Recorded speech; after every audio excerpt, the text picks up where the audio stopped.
Welcome to Chatter. I'm Benjamin Wittes, Lawfare's editor-in-chief. This week, Kori Schake on her diverse career in and out of government, renaming military bases, and principled conservatism in national security. What was so shocking to me about the State Department is that the people are amazing and the institution does nothing to improve them. The State Department believes that people walk in the door with everything they're going to need to know. It was the case until just a few months ago that in the student library at West Point, there was a 20-foot-high portrait of Robert E. Lee in his Confederate uniform with a black slave holding his horse.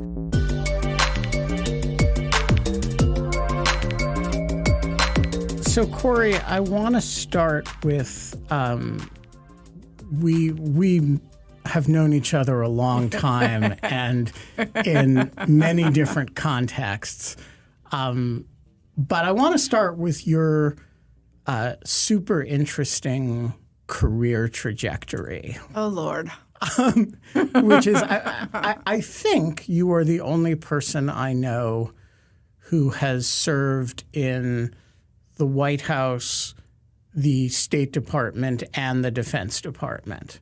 There may be somebody else, but it would be like, George Kennan or something. And you're now the head of foreign policy and national security and defense policy at AEI. So tell us a little bit, get us started by telling us a little bit about how your career happened and how you moved from in such diverse ways within foreign policy.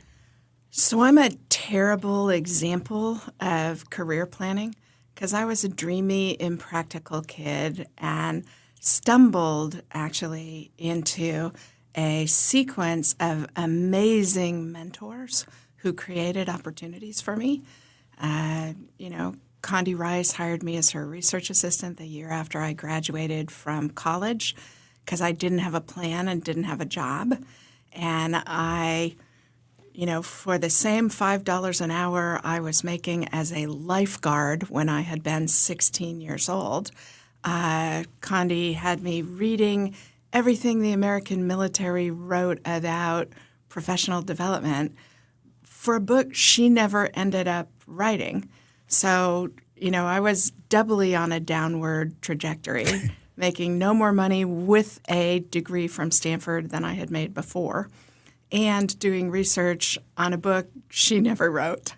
Then I went to— Although you ended up kind of writing that book. Well— Exactly. Or it found its way into a book that you No, but that's wrote. the point. That's why I'm a bad example, because what felt to me like an unpromising downward trajectory of not having a plan, not making any more money with a Stanford degree, doing research for a book that she never wrote, going to a no-place graduate school because, like a lot of smart kids, I wanted to stay in school because I didn't know what to do. So I went straight into a PhD program that Tom Schelling happened to come teach at. This was at the University of Maryland. Yes, and I was in one of the early public policy school classes. So Maryland's PhD program wouldn't accept Maryland's public policy coursework. So I had to repeat my coursework. But Tom understood I was a flight risk, so helped me to get a promising fellowship when my dissertation was making slow progress. And General Powell hired me into the Joint Staff when I was a 26-year-old unpromising PhD student because I knew a little bit about the American military from the research I'd done for Condi's book. So I ended up having the fun and games of being the NATO desk officer in the Joint Staff 2 weeks after Iraq invaded Kuwait in 1990. All right, so let's unpack some of that. Most of our listeners will know who Condi is. Most of them, if they think about it, and you say General Powell, will eventually figure out to put a colon in front of the Powell. But a lot of people aren't going to know who Tom Schelling is. Tom Schelling was awarded the Nobel Prize in Economics for his work on strategy in the nuclear age.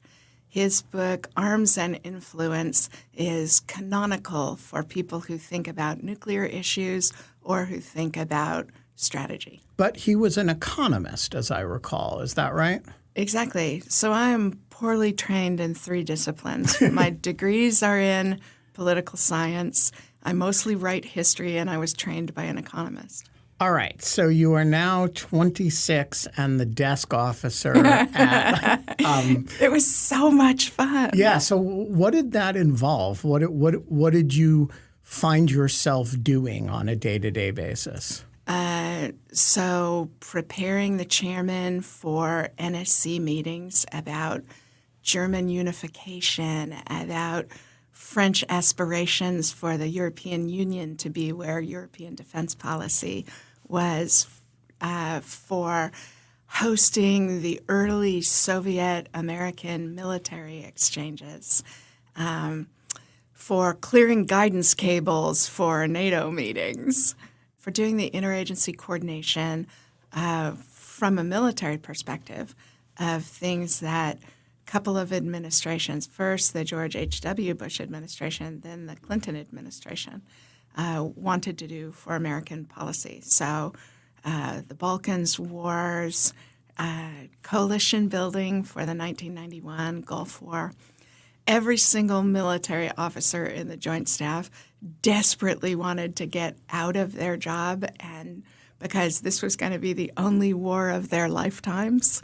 Yeah, well. And I was the only happy person on the Joint Staff because it was an amazing education. What I learned that I hadn't realized before I went to work in J5 is that mostly what the American military are brilliant teachers, because they live in a world where you can't be successful unless you can make everyone around you successful.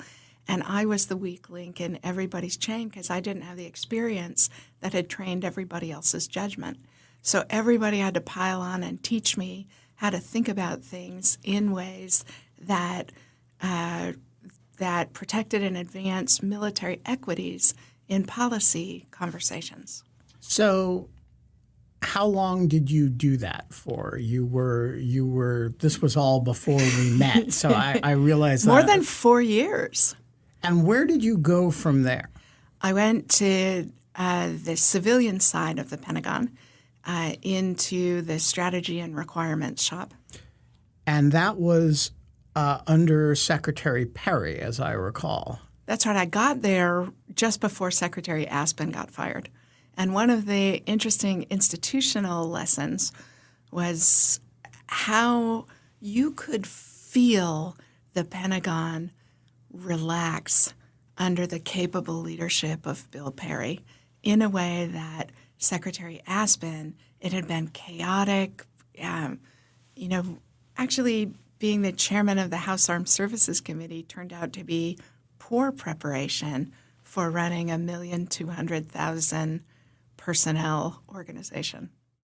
And why do you think that is? You'd think, like, if you identified, on the one hand, there's sort of an obvious point that the House committee oversees, but it doesn't actually run anything. But on the other hand, it's supposed to have pretty 360 visibility on the military. You would think that being the chairman of House Armed Services would at least give you a good sense of what's working well and what's not. Why does it turn out not to be a good indicator of anything? So you're right that it wasn't lack of knowledge or understanding of the institution. You know, the best description, one of the best documents ever written about civil-military relations was written by Secretary Aspen to President Clinton after the initial dispute between the uniformed military and the political leadership. I can't remember whether it was about women serving in combat units or whether it was about homosexuals serving openly in the American military.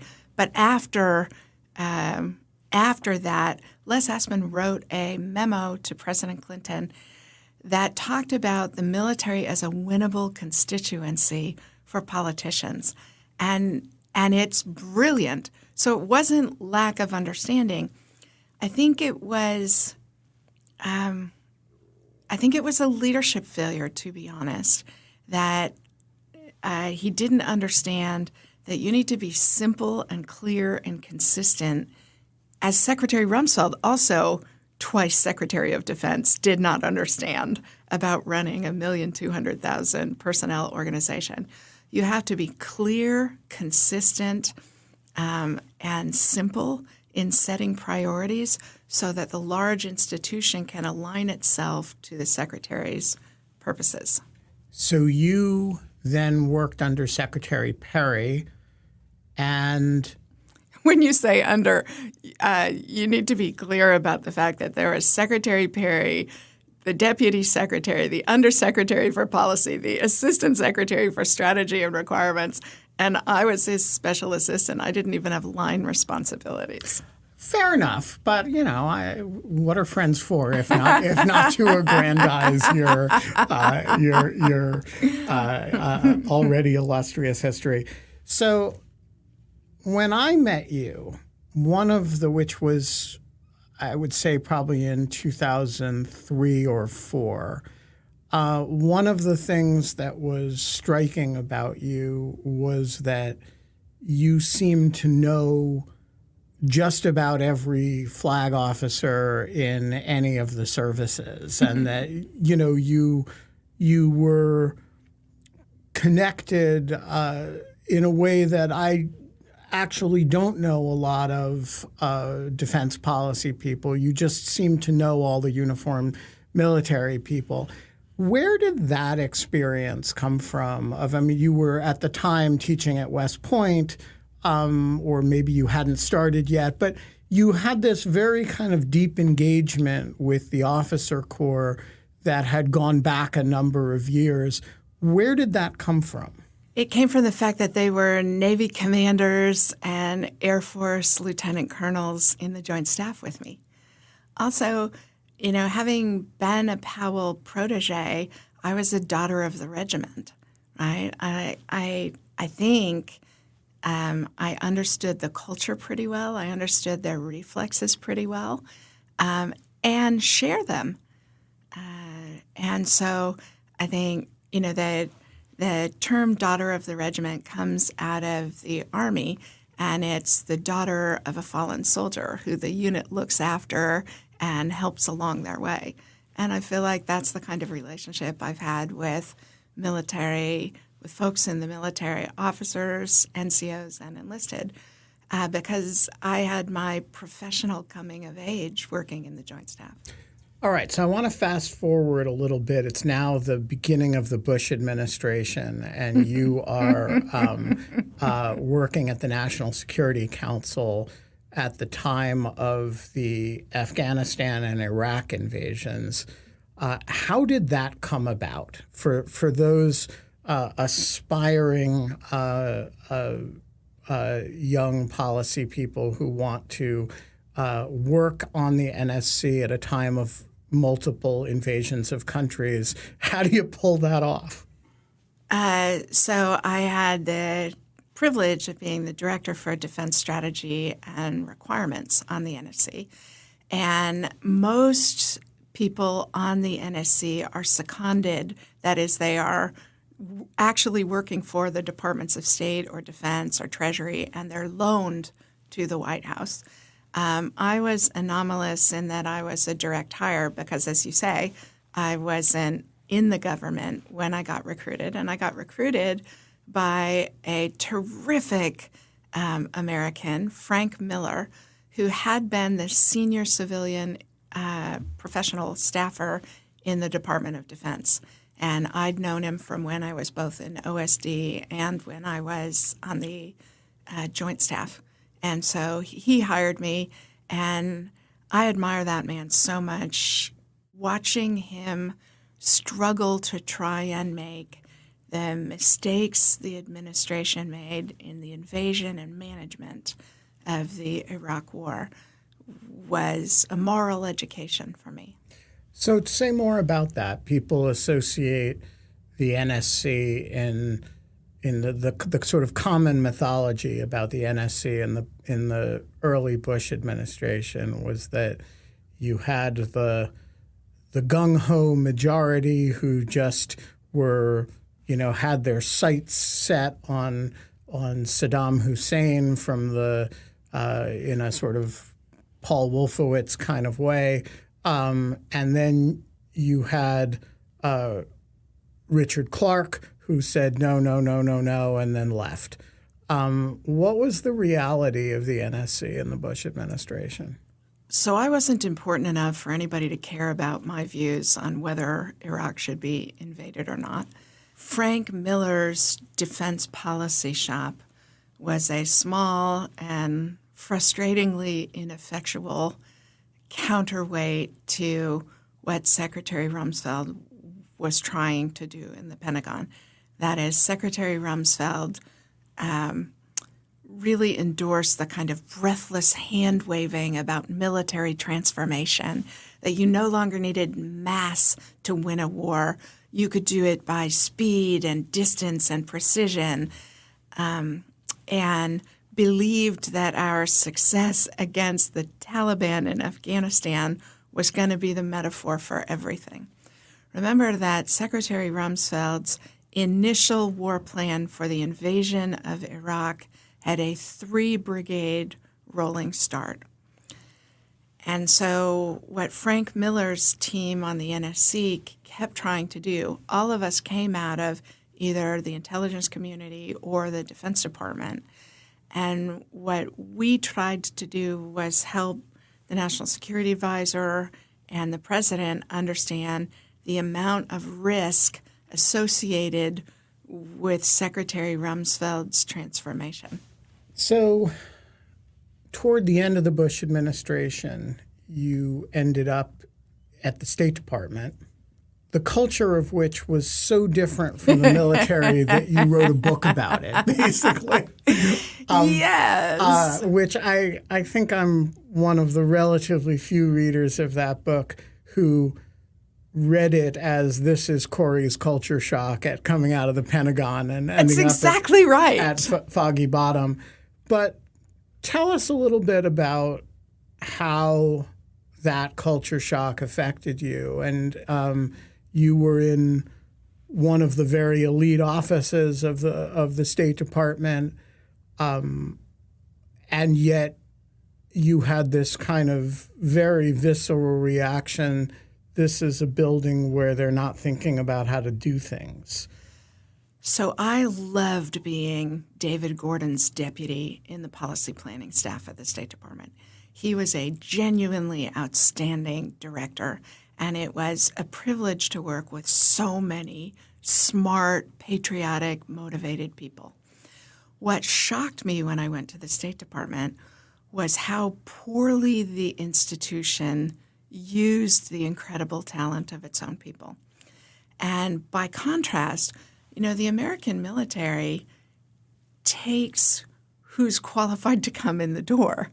And what the American military does brilliantly is the institution arrays itself to identify people who have the basic proficiencies of the profession, to educate and train them to improve on those skills, to promote them for their capacity for future growth, and to support them, to set them up to be successful in the proficiency, and to be clear-eyed about pushing people out who don't have that capacity. What was so shocking to me about the State Department is that the people are amazing and the institution does nothing to improve them. The State Department believes that people walk in the door with everything they're going to need to know. Even now, you have less than a year of professional development in the course of a State Department career. which is shocking. And it struck me, this is the reason that over time, the Pentagon dominates policymaking in Washington, because the people get better over time, whereas the State Department has outstanding people. Bill Burns, for example, but he's somebody you could throw into the deep end of a pool and they're going to figure out how to swim. The State Department doesn't teach swimming, and the American military does. All right, so let's compare mid-career education in the military and the State Department. So first of all, the State Department takes somebody after somebody else has educated them, and they take a test and you test into the Foreign Service. The military will send you to college at a college that it runs or at a college that somebody else runs, and you become an officer. So you start with a completely different baseline of training. But then now you're 28 and you need to be trained for your next assignment. That at the State Department means that they're going to send you to language training school and you're going to, learn Slovak. What does it mean? What happens to the 26, 28-year-old in the military who the military decides needs additional training? Well, you would already have gone through officers candidate school. You would already have been in jobs where you are responsible for other people's development, professionalism, and actually lives. So the disciplining of the responsibilities that you have early in a military career shouldn't be underestimated. There's not a comparable set of responsibilities early on in a diplomatic career. You probably will have gone to command and staff college. You would have been incentivized to do graduate work if you hadn't already come in with a graduate degree. And you would have had non-commissioned officers who know more than you do and have 15 years of military leadership experience training your judgment on it. In the State Department, you would have had 6 months of initial training, and beyond that, it's largely mentorship. And not only are many of the people providing the mentorship relatively early in their own careers, but also mentorship is an inherently unfair way to do professional development. Because if you're lucky enough to get Bill Burns as the person running your, he's going to run book clubs, he's going to invest in you. If you get somebody who's not, you're out of luck, and it's going to affect your entire career. And if you look at the way the American military is experimenting now, for example, the Army has completely reconfigured how they choose brigade commanders. So they now do it on a basis where the interviewers never see the person. Their name is not on the file. The candidates are evaluated by a psychiatrist to try and screen out toxic leadership. It's created a 30% differential in who gets picked for the most important leadership responsibility in the Army. That tells you how serious they are about choosing the right people as leaders. There's nowhere near that kind of seriousness about selection. It was the case when I wrote the book, I haven't checked back into it recently, that in State Department promotion processes, you have to recuse yourself if you actually know the person. So you get the least informed people making judgments, and it creates a black market of information exchange where people call each other on the telephone to say, hey, she worked for me, and I think she's amazing.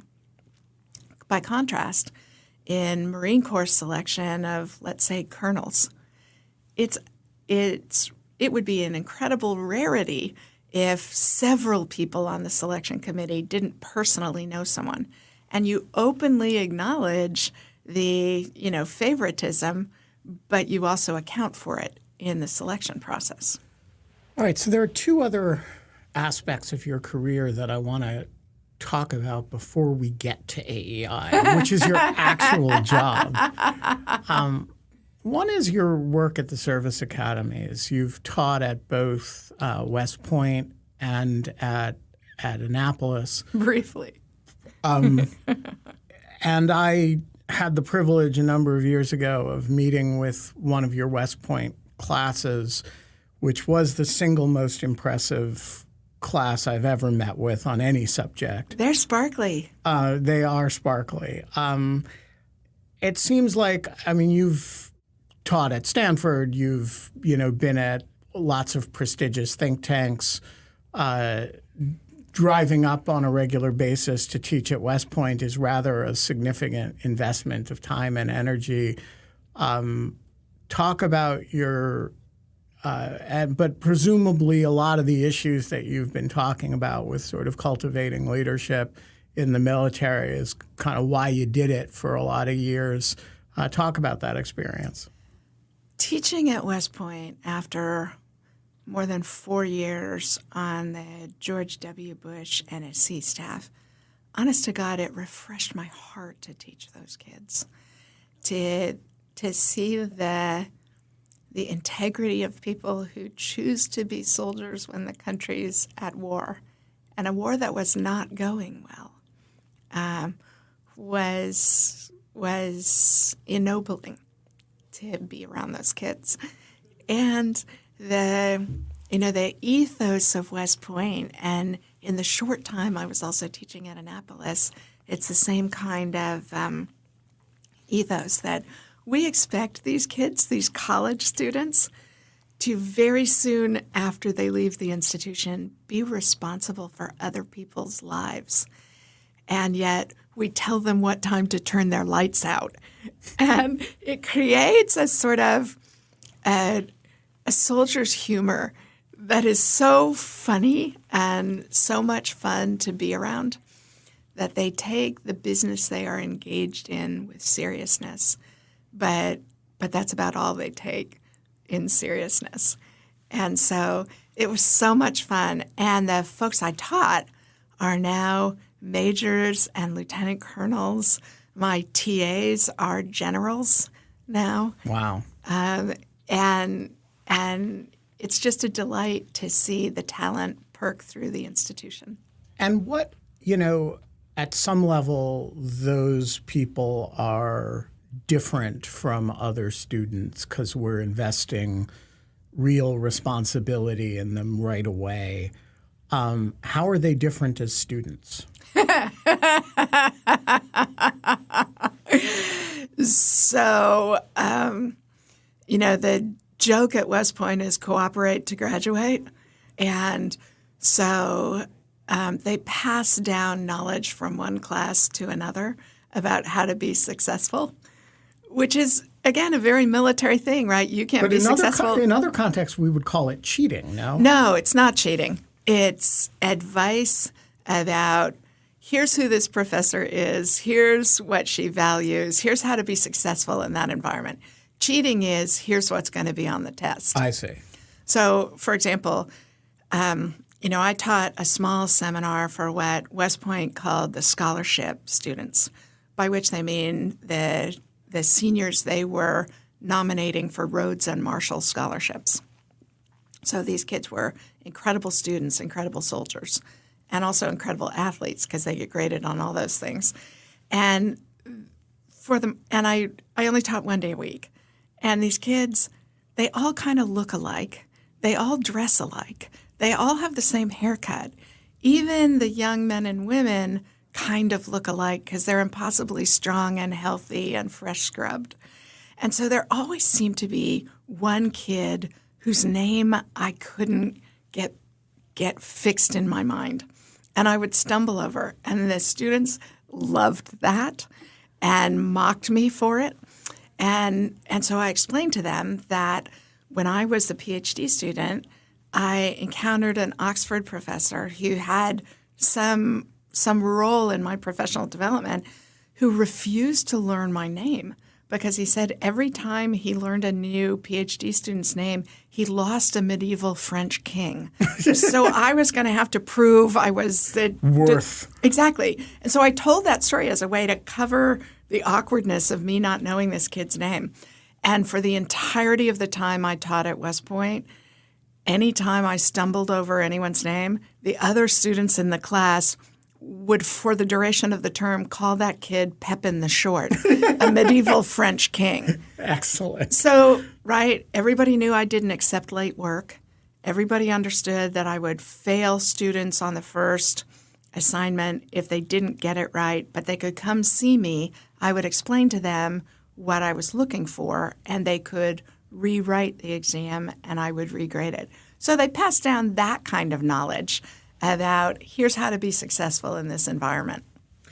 All right. So your recent escapade has been about renaming bases and monuments, and including at West Point. And over dinner a few months ago, you regaled me with stories about the base renaming task force. I won't have you do that in detail because we don't have enough time for all of it. It's a fascinating subject that could actually occupy its own podcast. But give us a flavor for it. What were you guys doing, and what was why was it so interesting and so challenging? So my expectation when I was named to the commission was that this was going to be me doing my civic duty, and it was going to be incredibly tiresome. And, I was going to be policing the political correctness of the undertaking. In fact, it turned out to be one of the most patriotic experiences of my life. The commissioners spanned the political spectrum from a sitting Republican congressman from Georgia to a guy who wrote a book about his radicalization on the issue of renaming monuments. The book was titled Robert E. Lee and Me. And yet, under the amazing leadership of retired Admiral Michelle Howard, we set what we agreed on were the terms of what we wanted to rename, the selection criteria of what we were going to rename things to. We engaged with communities because we want them to be fostering and supportive of the military community in their midst. And even changed one of the names we had been inclined towards in deference to a community's preference. The most outrageous example, the one that even now makes me want to levitate out of my chair, was actually at West Point. It was the case until just a few months ago that in the student library at West Point, there was a 20-foot-high portrait of Robert E. Lee in his Confederate uniform with a black slave holding his horse. And it was given to the university by the Daughters of the Confederacy in 1954, just as black cadets were matriculating through the Corps of Cadets. It was so outrageous that was still part of the official taxpayer-funded institution that endeavors to train leaders of moral courage in warfare. You said that you all agreed on the criteria of what you were going to rename. Given that there are people who want to, rename, or the Woodrow Wilson School has been renamed, right? The half of the Yale College names are under. When my mother found out I was appointed to the commission, she said in exasperation, "Are you going to take George Washington's name off of everything?" Right. So given that there's a case to be made, right, for all kinds of renamings, how do you take a commission that spans a great deal of political diversity and come up with a list of agreed upon criteria that, hey, you know, the true seditionist shouldn't be at West Point, from which he graduated, in a big portrait, but you know, we're not going to examine the moral rectitude by modern standards of every single person who's ever had a base named after them. How do you do it? So we actually didn't do it. The Congress did it, and appropriately, right? That is one of those things that commissions or courts shouldn't decide. Americans should actually have to reach a political consensus as reflected in congressional action about. So the National Defense Authorization Act that created the commission actually gave us the boundaries, which were they wanted no Department of Defense properties named for people who voluntarily served in the Confederacy. What the commission did was decide how far to go, because the initial work of the commission was to task the military services and ask them to identify any properties in their inventory that met the standard established by Congress. And good Lord, there were 10,000. My God. 10,000 bases, swimming pools, street names named for people who voluntarily served in the Confederacy. So the commission decided to test for ourselves just how strictly to apply the congressional mandate. And we decided that it would be important, given the political sensitivities of this. We argued about boundary cases and decided it would be important to take a narrow interpretation of the law in order to maximize the political legitimacy of the renaming. So we also decided that we wanted all of our recommendations to be unanimous among the commissioners. And so all of us gave up things we might have preferred in order to strengthen the political salience of the decisions that we made. So what is the narrow interpretation of the 10,000? How many Confederates are still have things named after them? Well, so I'll give you one of the borderline cases, which was whether to rename Fort Belvoir, which was not owned by someone who voluntarily served in the Confederacy.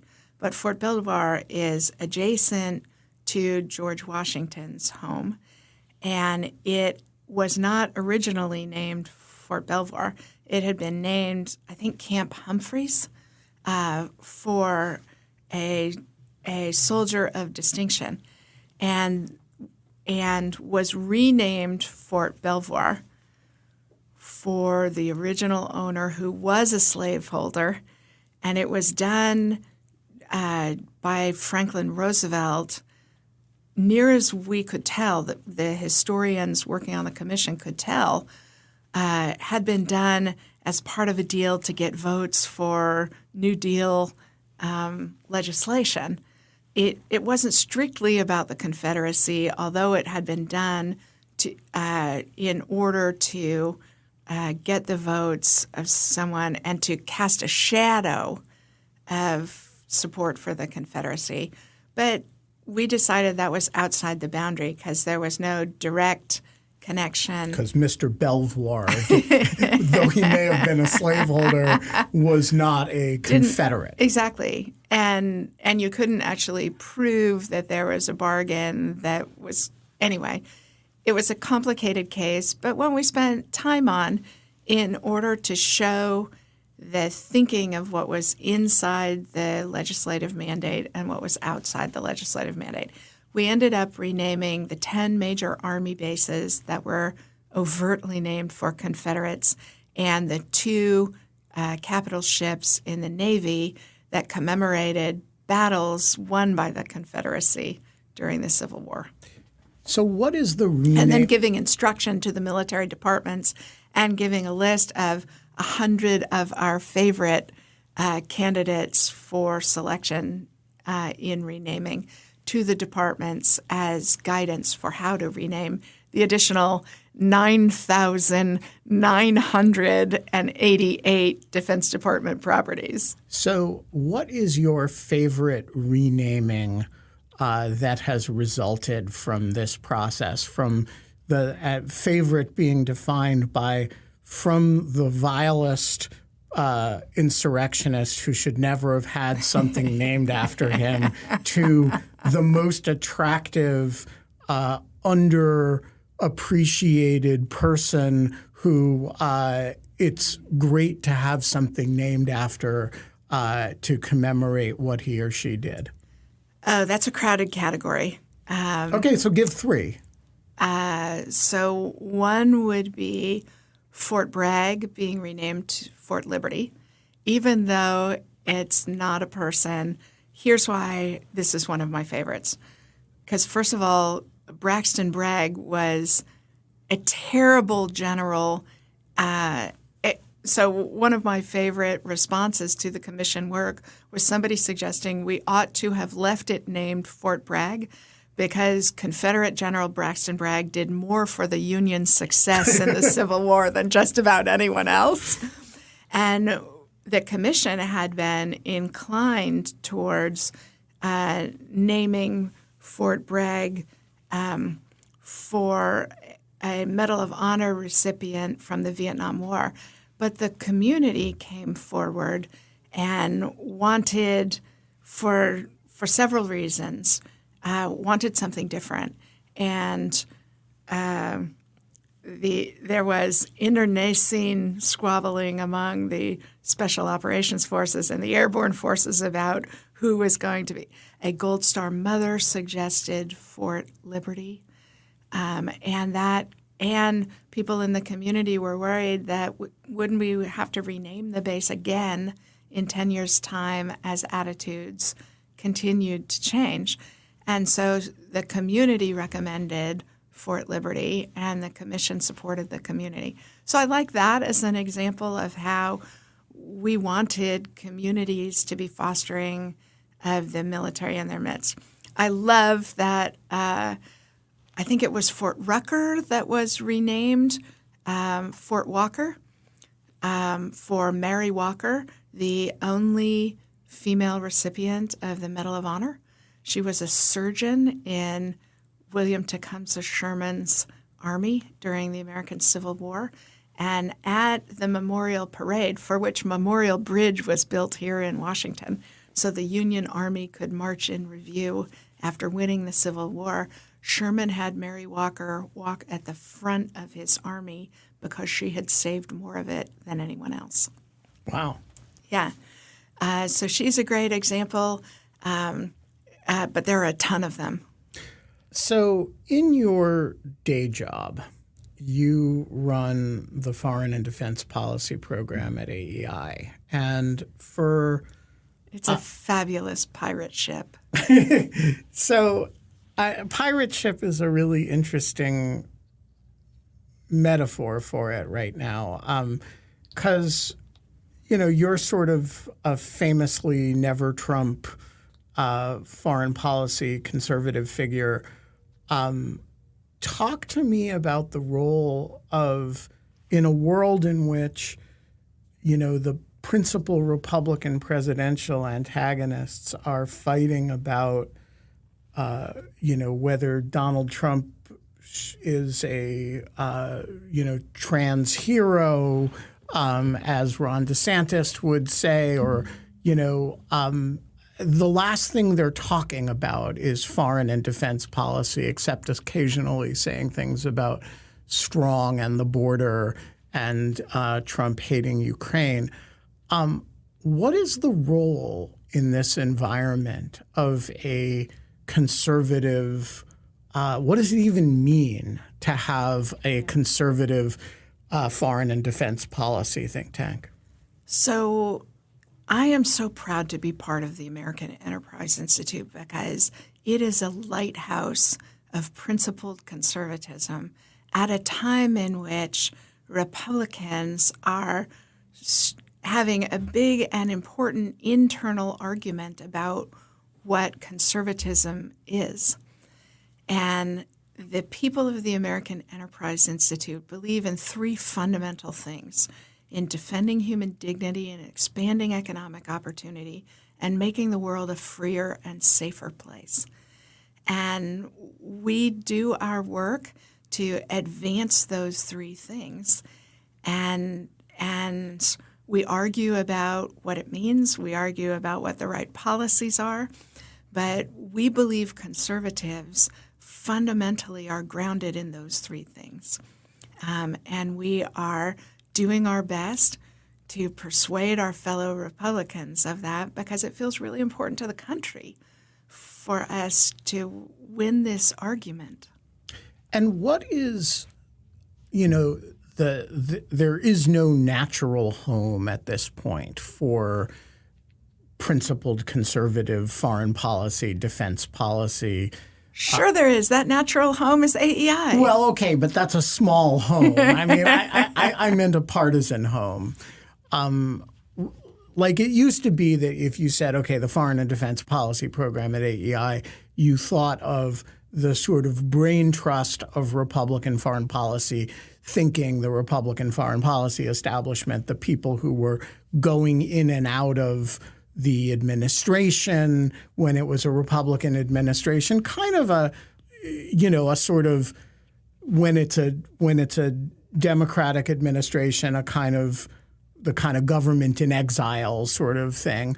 By the way, AEI is Brookings' next door neighbor, so we all eat in each other's cafeterias and stuff, and we're all buds. But there's just definitely a sense of. But now it seems like it's a world in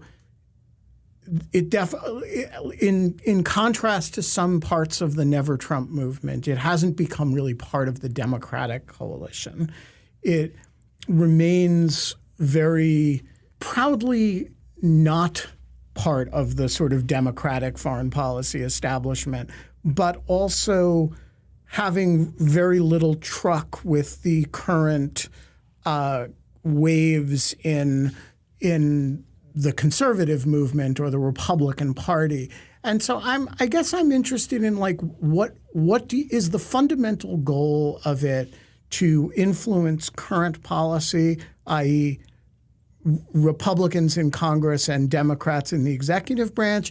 Is the fundamental goal to chart a new course for conservatives when the high wears off, whenever it does? What's the ambition of an AEI at this point? Our ambition is to win the argument among conservatives in favor of policies that defend human dignity, expand economic opportunity, and make the world a freer and safer place. And I actually think we make slow but steady progress on that. If you look at the leadership of the Armed Services Committees and the Foreign Affairs Committees in both houses of Congress, I think you would see they align very closely with the policies that scholars at AEI advocate. And where the administration makes good choices, we celebrate those good choices. And where the administration doesn't, we are a government in exile, holding them accountable and helping congressional oversight to hold them accountable. So I think if you look at 1 year ago, 3 years ago, 5 years ago, I actually think principled conservatism is getting more traction, not less. And we have a lot of work still to do. But that is the vocation of returning the Republican Party to reliable, principled conservatism. And we at AEI take that very seriously. All right. So I would be remiss if I had you in a small studio and I did not ask you about the NATO summit. We got Sweden. We didn't get Ukraine. Grade the participants. How did NATO do? How did President Biden do? How did the Swedes do? How did the Turks do? How did the Ukrainians do? So first and most importantly, what President Biden has done extraordinarily well is return the United States to standing shoulder to shoulder with our closest friends and closest ideological partners in the world. That is, the NATO allies and the Asian countries, Australia, Japan, South Korea, who share the views and the vocation of the institution. That really matters. President Trump had thrown that in turmoil, and I genuinely believe if President Trump manages to be reelected president in this country, it will collapse America's alliance relationships, which are the most important strategic advantage we have in the world for national security. So President Biden has done that incredibly well. On the war in Ukraine, he has organized, in particular, the Department of Defense has organized 56 countries to be a lifeline of budget and armament support to Ukraine to keep them in the fight. And one of the main planks of AEI's argument to our fellow Republicans is that for 5% of American defense spending last year and 0 American military deaths, Ukraine is destroying the Russian army. That is unquestionably in America's national interest. I wish President Biden would be making that case more to the American public because he's missing an opportunity and it's actually imperiling support for the war effort that the president's not giving the speech in Des Moines, Iowa, that he's going to give in the Baltic states today. I am disappointed that largely because of President Biden's anxieties about risks, we are not giving Ukraine a clearer path towards NATO membership. I think it is actually the least risky path and the least expensive path to have said, as soon as Ukraine declares the war over, we will lead NATO admission into the membership of countries that commit to a common defense. Because what the president said in his very awkward and frankly disappointing press conference in Vilnius and in the NATO statement about Ukraine will encourage Russia to continue fighting. It will encourage Russia to continue attempting to use nuclear threats to prevent greater assistance to Ukraine, and it will encourage nuclear proliferation to other states because they see us, the country least at risk and strongest in this equation, fearful of running any risks on behalf of stabilizing Ukraine's security. And why? I mean, I found this baffling, honestly. Why? And it does seem to be explainable only in terms of what's inside President Biden's head. But why do you think he's leaned forward in so many areas, and including areas in which he was initially resistant? He clearly agrees with you that 5% of the U.S. defense budget and no U.S. casualties is a great price to pay for destroying the Russian military. He clearly agrees with you that the all-in for Ukraine should not be just a public stance, but and he's dragged, some of the more lumbering European allies along the way. Why is he, of all people, anxious on this point? Two reasons. The first, stated pungently by former Secretary of Defense Robert Gates, President Biden actually has terrible reflexes on national security issues.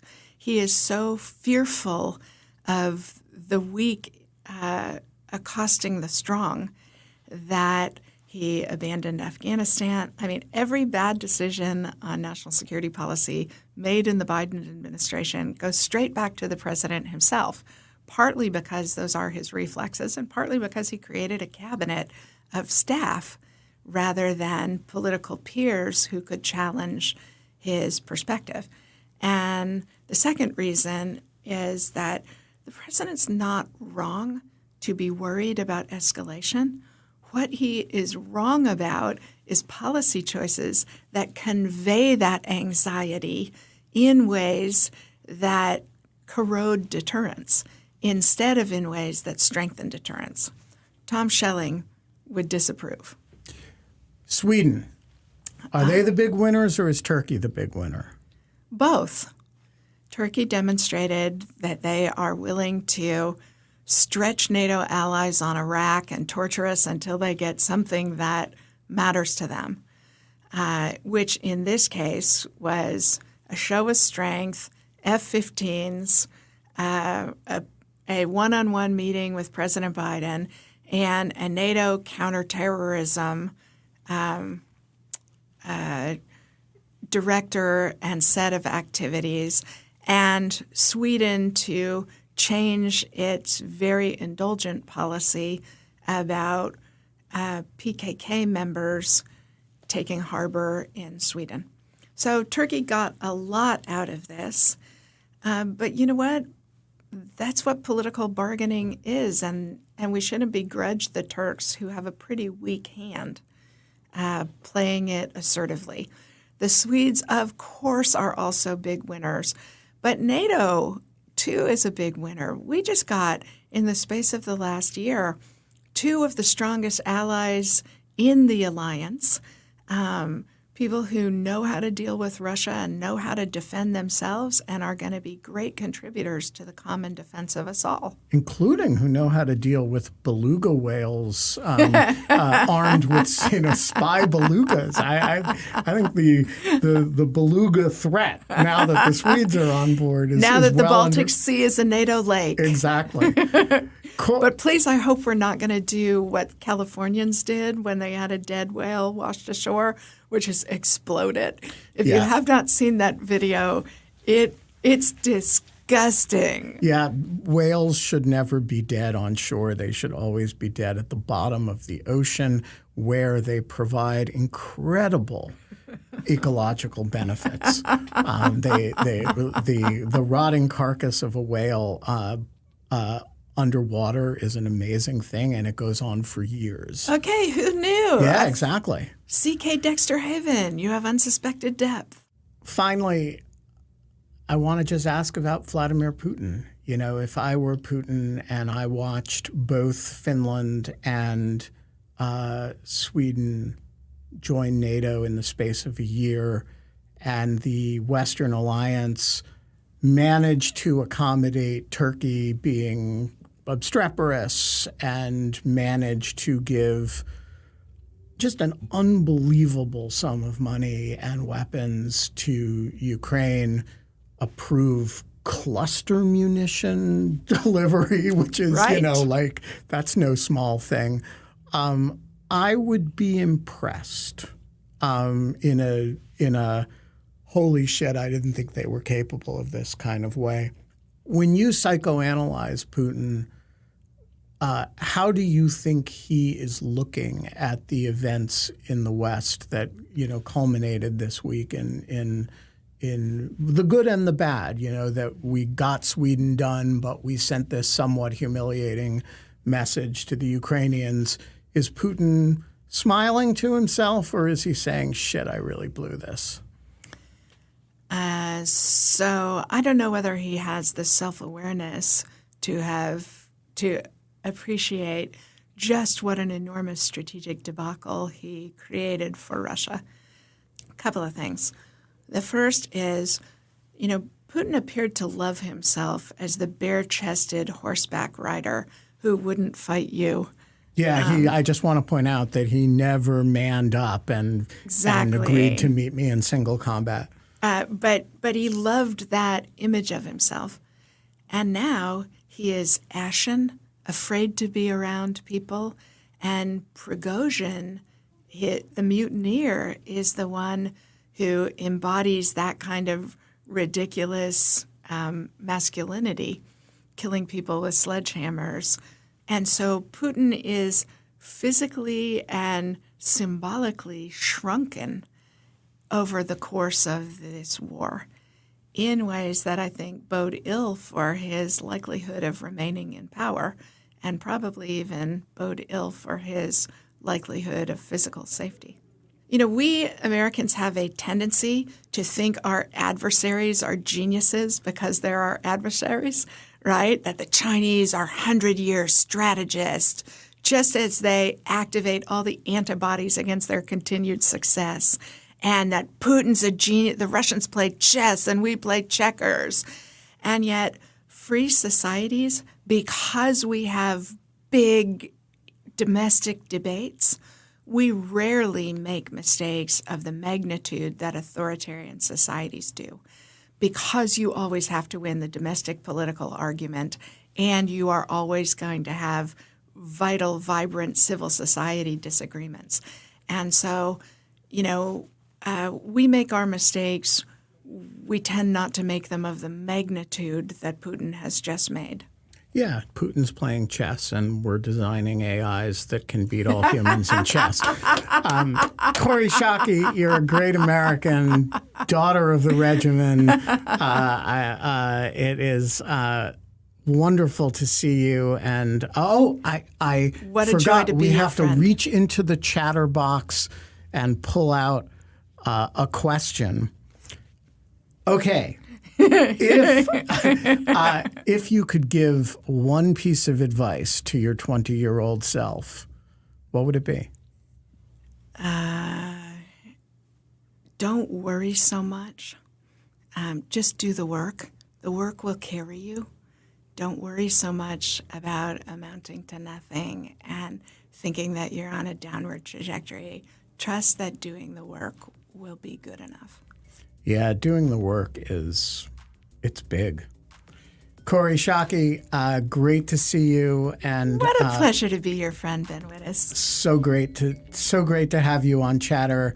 Let's do it again soon.